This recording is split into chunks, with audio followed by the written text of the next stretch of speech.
ஆபரண தங்கத்தின் விலை இன்றும் சவரனுக்கு 160 ரூபாய் அதிகரித்து இதுவரை இல்லாத அளவுக்கு புதிய உச்சமாக 55,840 ரூபாயாக உயர்ந்திருக்கிறது.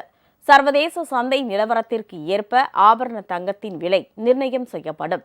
அந்த வகையில் கடந்த சில நாட்களாக விலை உயர்ந்து கொண்டே வருகிறது. நேற்று முன்தினம் சவரனுக்கு 600 ரூபாய் அதிகரித்த நிலையில் இன்று 160 ரூபாய் அதிகரித்திருக்கிறது.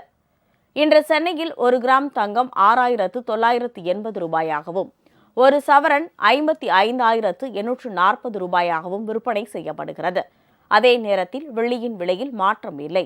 1 கிராம் 98 ரூபாய்க்கு விற்பனை செய்யப்படுகிறது. 1 கிலோ பார் வெள்ளி 98,000 ரூபாயாக இருக்கிறது. உங்கள் ராஜ் நியூஸ் தொலைக்காட்சியில் திங்கள் முதல் வெள்ளி வரை தினந்தோறும் பிற்பகல் 2 மணிக்கு உங்கள் பகுதியில் உள்ள குறைகளை நேரலையில் தெரிவிக்கும் புகார் பெட்டி நிகழ்ச்சி. பங்கு பெறுங்கள், பயனடையுங்கள், காணத் தவறாதீர்கள்.